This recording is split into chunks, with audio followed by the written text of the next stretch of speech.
नमस्कार, मेरा नाम ज्ञानेश्वर है और आप देख रहे हैं खबरों के पीछे। रोज रात 9 बजे एक नई कहानी लेकर हम आपके सामने हाजिर होते हैं। अपराध की दुनिया की कई कही अनकही कहानियों में से एक कहानी हम आपके साथ साझा करते हैं। तो देखिए, खबरों के पीछे के एपिसोड नंबर 204 से हम कहानी सुना रहे हैं साल 1971 की, 1971 की।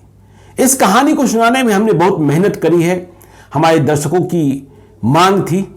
यह कहानी तब की है जब मैं मां की गोद में खिला करता था। यह कहानी आपको गूगल बाबा भी नहीं बताएंगे और यह कहानी है छपरा के प्रतिष्ठित राजेंद्र कॉलेज के प्रिंसिपल प्रोफेसर भोला प्रसाद सिंह की हत्या की। तारीख है 26 अप्रैल 1971। प्रोफेसर भोला प्रसाद सिंह कितने नामचीन थे, केमिस्ट्री के वे कितने बड़े प्रोफेसर थे, कितने बड़े स्वतंत्रता सेनानी थे, हमने आपको सब कुछ बताया है कल। तो आज हम बताएंगे। कल प्रसिद्धि बता दी थी, पहचान बता दी थी, आज पूरा घटनाक्रम बताएंगे कि प्रोफेसर भोला प्रसाद सिंह की हत्या हुई क्यों। यह एक ऐसी हत्या थी जो आजाद बिहार में, आजाद हिंदुस्तान के तहत आजाद बिहार में किसी कंस्टिट्यूएंट कॉलेज के प्रिंसिपल की पहली हत्या थी साल 1971 में। तारीख है 26 अप्रैल 1971, दिन था सोमवार। घटना, जब प्रोफेसर भोला प्रसाद सिंह मार दिए गए तो सुबह के 10:25। देखिए, मैं अपने शोध के आधार पर और लोगों से हुई बातचीत के आधार पर 10:25 ही क्यों बता रहा हूं, इसे समझिएगा। प्रोफेसर भोला प्रसाद सिंह को उनके ही प्रिंसिपल चैम्बर में मारा गया था और चैम्बर में जब तोड़फोड़ हुई थी, हमला हुआ था छात्रों के द्वारा, गुंडे छात्रों के द्वारा, तो प्रिंसिपल चैम्बर में तोड़फोड़ भी हुई थी और जो चलती हुई घड़ी थी, दीवार घड़ी प्रिंसिपल चैम्बर में लगी हुई, वह 10:25 में बंद हो गई थी।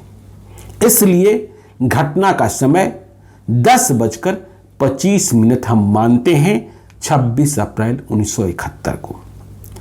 अब देखिए, मैंने कल भी शायद आपको बताया था कि मौत ने प्रोफेसर भोला प्रसाद सिंह को 26 अप्रैल को छपरा में रोक लिया था। वे सुबह कटरा मोहल्ला में रहा करते थे। घर से निकले थे मुजफ्फरपुर जाने को, उनका कार्यक्रम लगा हुआ था। वे बस पकड़ने को आ भी गए थे, लेकिन थोड़ी देर हो गई और देरी की वजह से बस छूट गई। उन्हें वापस घर जाना पड़ा। फिर जो हुआ वो तो उन्हें मौत को ही प्राप्त करा गया, बहुत ही दर्दनाक मौत को। तो देखिए, हत्या क्यों हुई। प्रोफेसर भोला प्रसाद सिंह 1960 में राजेंद्र कॉलेज छपरा के प्रिंसिपल नियुक्त किए गए थे। इसके पहले वे वहीं व्याख्याता के रूप में काम कर रहे थे और जैसे ही प्रिंसिपल वे नियुक्त हुए, या यूं कहें कि उसके पहले से वहां तनातनी हो गई और तनातनी हुई जाति आधार पर। राजपूत बनाम भूमिहार।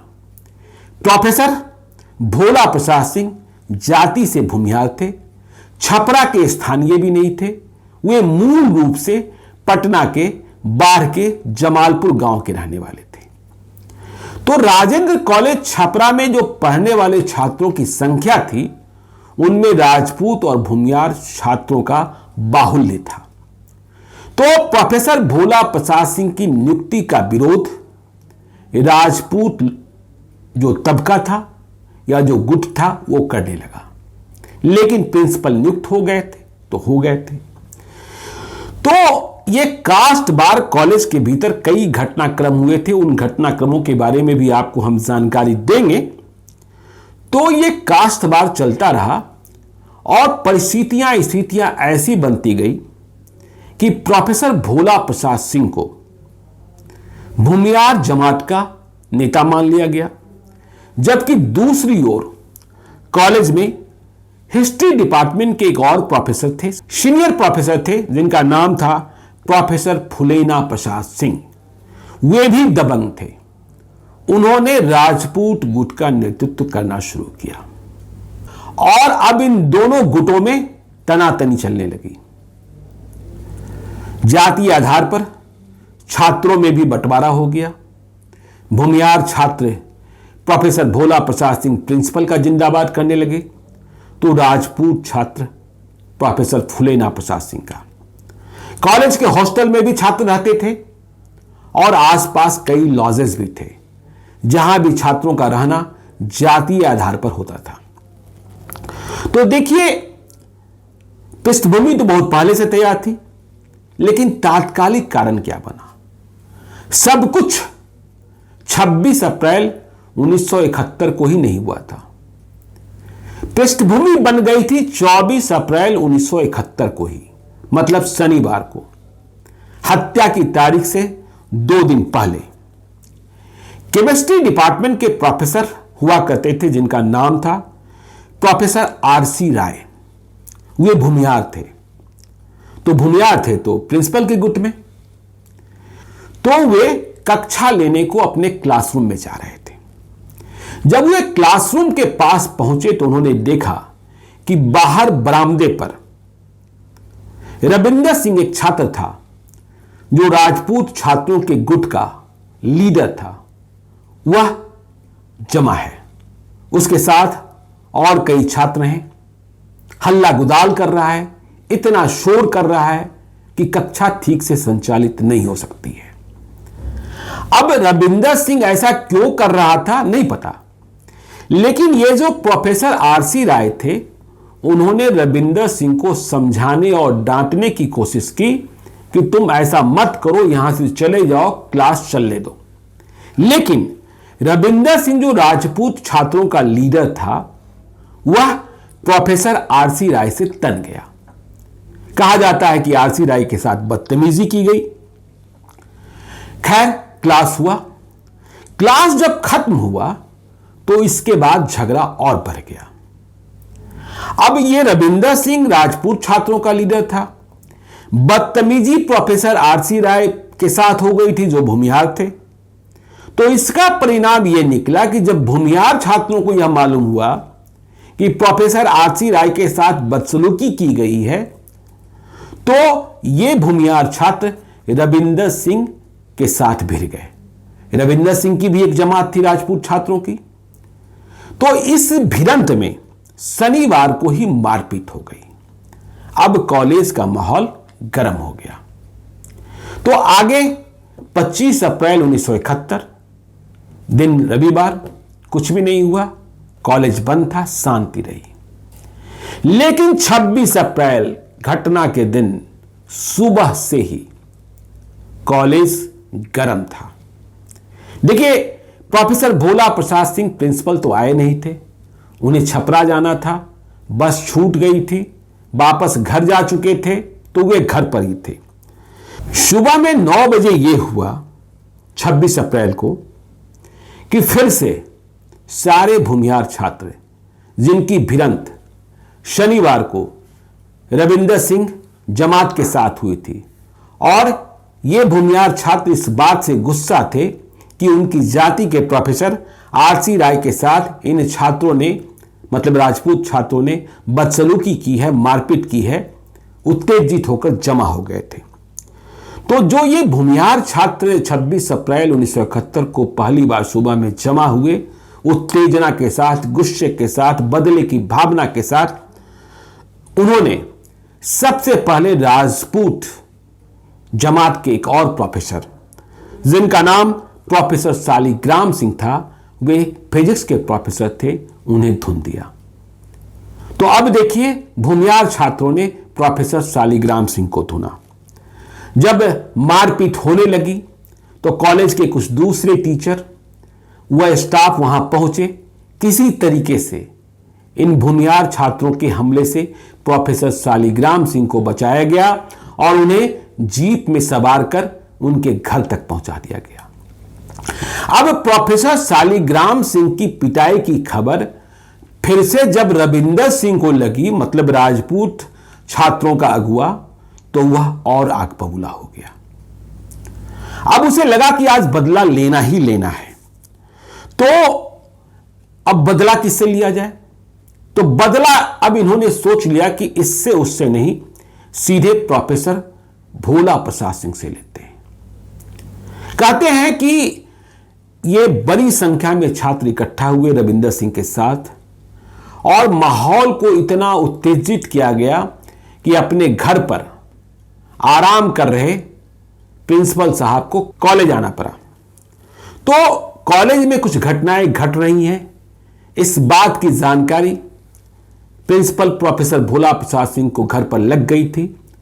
वे घर से ही, मतलब जहां उनका आवास था, निवास था कटरा मोहल्ले में, पैदल चले, और उनके साथ कॉलेज का एक क्लर्क भोपाल सिंह था। जैसे ही वे कॉलेज के गेट पर पहुंचे, उन्होंने रविंदर सिंह के साथ जमा छात्रों को देखा। डर तो गए थे, लेकिन वे अपने को इतना दिलेर मानते थे और इतना बहादुर मानते थे, और आज तक होता भी यही आया था कि जब प्रोफेसर भोला प्रसाद सिंह कॉलेज कैंपस में निकल जाते थे तो चाहे जितना भी कोई बड़ा बदमाश हो वह भाग जाता था। लेकिन आज ऐसा नहीं हुआ। जैसे ही वे कॉलेज के गेट पर पहुंचे, रविंदर सिंह के साथ राजपूत छात्रों के जत्थे ने उन पर हमला बोल दिया। मारपीट की गई बहुत ही बुरे तरीके से, लात घुसा, फैटम फैटी सब कुछ हुआ। किसी तरीके से वे जान बचाकर अपने चैम्बर तक पहुंचे, मतलब राजेंद्र कॉलेज छपरा के प्रिंसिपल चैम्बर तक। चैम्बर के भीतर घुसते ही, चैम्बर में वे अकेले ही घुसे थे, मारपीट, फैटम फैटी, लात घुसा का निशान कपड़ों पर था, तो शरीर पर था।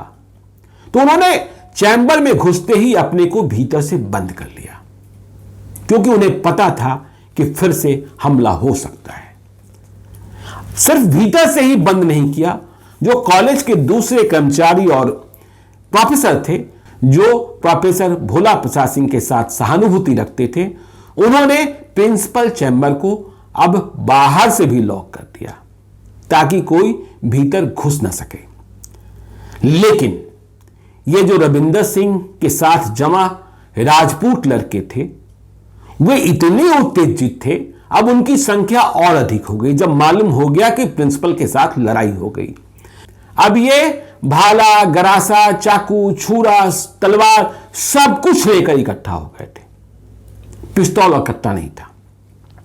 और जब इनकी संख्या 50 से अधिक हो गई, जब इन्हें लग गया कि अब जो कॉलेज के भीतर स्टाफ और लेक्चर जो प्रिंसिपल के साथ सहानुभूति रखने वाले लोग हैं, वे भी नहीं रोक सकते हैं, तो ये प्रिंसिपल चैम्बर तक पहुंचे। पहले दरवाजा खुलवाने की कोशिश की, लेकिन दरवाजा बाहर से भी बंद था, भीतर से भी बंद था। तो इन बदमाश छात्रों ने दरवाजे को तोड़ दिया, ताकत से, भाला से, गरासा से तोड़ दिया, और तोड़ने के बाद भीतर घुस गए। दरवाजा जब टूटा, भीतर घुसे, तो प्रिंसिपल प्रोफेसर भोला प्रसाद सिंह अपने चैम्बर में अपनी कुर्सी पर ही विराजमान थे। वे समझ गए थे कि अब मेरी जान गई, लेकिन उन्होंने जिंदगी की भीख नहीं मांगी। और ये छात्र जो दरवाजा तोड़कर घुसे थे, अब पूरे चैम्बर को तोड़ फोड़ करने लगे। टेलीफोन पटक दिया, बिजली काट दी, घड़ी तोड़ दी, जो फाइलें रखी थी उन्हें फेंक दिया, और इसके बाद कुर्सी पर बैठे प्रोफेसर भोला प्रसाद सिंह के साथ बेरहम पिटाई की जाने लगी। चलिए, पिटाई तक बात ही रहती तो कोई और बात होती, वे बच जाते। पर इन्हीं उत्तेजित छात्रों में, या कहें कि गुंडों में, एक ने भाला से प्रोफेसर भोला प्रसाद सिंह की पेट पर वार किया। भाला उनके पेट के भीतर घुस गया, किडनी के पास, और वे कुर्सी से नीचे गिर गए। खून बाहर बहने लगा।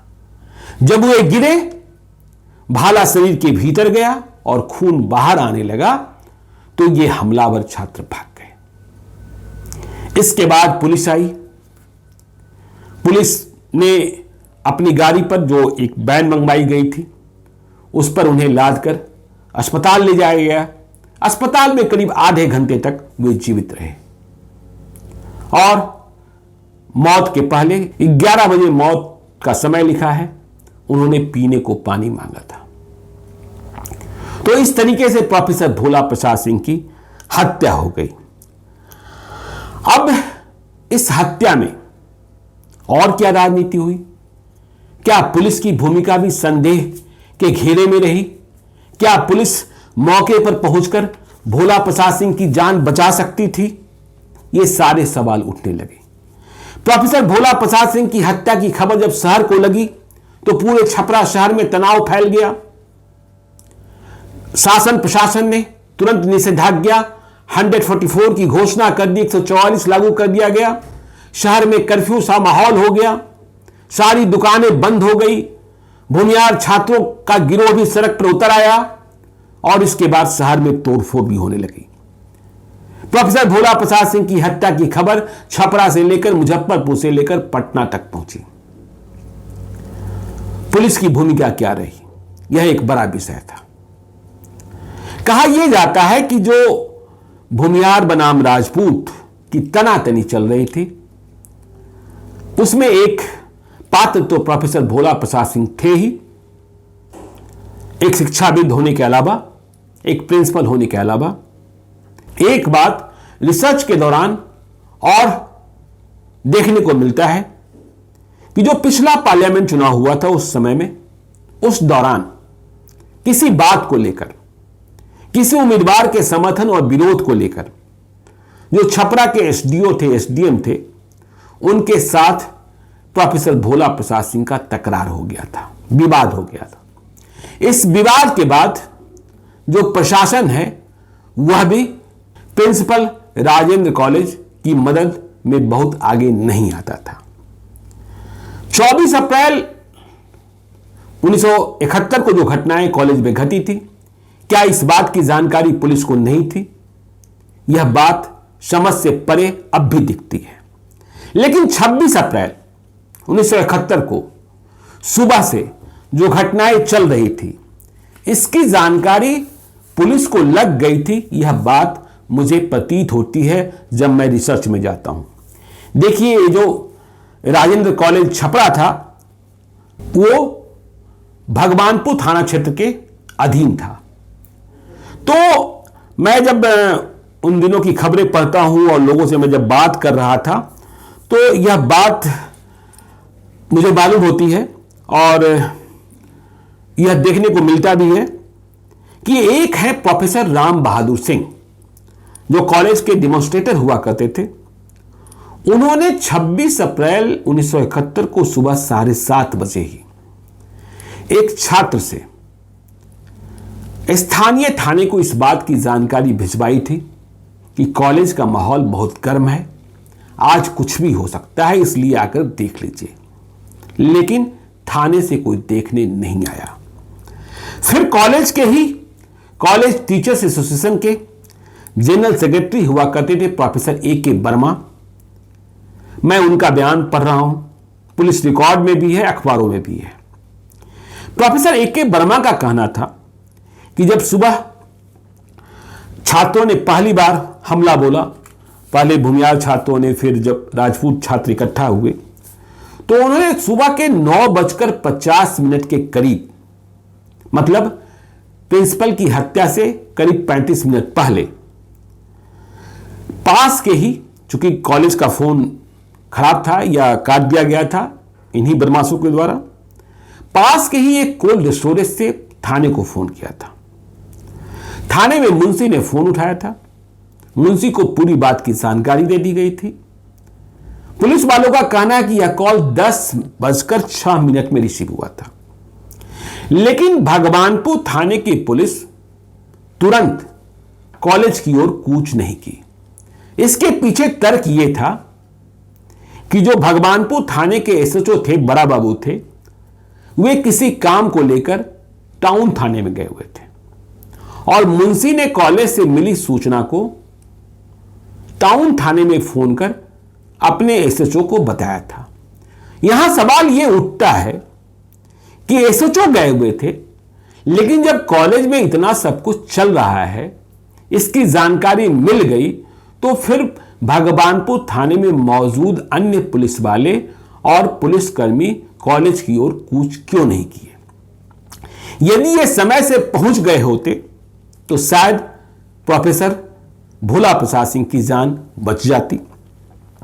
तब छपरा के एसपी हुआ करते थे सहदेव राम और डीआईजी थे उस इलाके के शशि भूषण सहाय। छपरा की जो स्थिति हो गई थी खराब इस हत्या के बाद, इस कारण डीआईजी शशि भूषण सहाय को वहां भेजा गया था कैंप करने को। आपको यह भी पता है कि कॉलेज बंद कर दिया गया था, बिहार यूनिवर्सिटी की परीक्षाएं रद्द कर दी गई थी, बिहार यूनिवर्सिटी के दूसरे कॉलेजेस भी बंद कर दिए गए थे। तो अब प्रोफेसर भोला प्रसाद सिंह मौत की नींद सो गए थे। लेकिन जब इसकी प्राथमिकी दर्ज हुई तो कौन कौन लोग निम्न किए गए, किसकी पहचान हुई? यह जो प्राथमिकी दर्ज कराई गई प्राचार्य हत्याकांड की, यह प्राथमिकी उस क्लर्क ने दर्ज कराई थी जिसका नाम था भोला सिंह। ये वो क्लर्क था जो सुबह में प्रोफेसर भोला प्रसाद सिंह के साथ पैदल ही कॉलेज आया था, जहां कॉलेज गेट पर ही पहली भिड़ंत इन बदमाश छात्रों के साथ हो गई थी। तो प्राथमिकी में किन किन छात्रों के नाम लिखे गए, किन किन प्रोफेसर्स के नाम आए, पुलिस ने क्या एक्शन लिया, बिहार यूनिवर्सिटी के वाइस चांसलर क्या बोले, सरकार ने क्या कहा और पूरे बिहार में क्या सब हुआ, इसके अलावा पीछे की पुरानी कहानी भी, विवादों की, हम आपको सब बताएंगे, क्योंकि ये एक बहुत बड़ी वारदात थी और हमारा रिसर्च भी थोड़ा लंबा है। लेकिन आज नहीं, इसके लिए इंतजार करना होगा आपको खबरों के पीछे के एपिसोड नंबर 206 का, जो कल रात 9 बजे हम लेकर आएंगे। तो आप देखते रहिए खबरों के पीछे को। यदि अब तक आपने हमारे YouTube चैनल खबरों के पीछे को सब्सक्राइब नहीं किया है तो जरूर कर लीजिएगा, और यदि इस वीडियो को आप फेसबुक के माध्यम से देख रहे हैं तो पेज को लाइक कीजिएगा। एक और अनुरोध कि यदि आप मुझसे कोई कहानी सुनना चाहते हैं, मुझे कोई कहानी बताना चाहते हैं, कोई भूल सुधार चाहते हैं, सीधे तौर पर संपर्क करना चाहते हैं, तो आप हमें gyaneshwarlive@gmail.com पर मेल कर सकते हैं। संक्षिप्त में जानकारी लिखें, अपना नंबर भी लिखिए, जरूरत होने पर हम आपसे अवश्य संपर्क करेंगे। तो आज दीजिए इजाजत, बहुत बहुत धन्यवाद। मिलते हैं कल रात 9 बजे नए तथ्यों के साथ।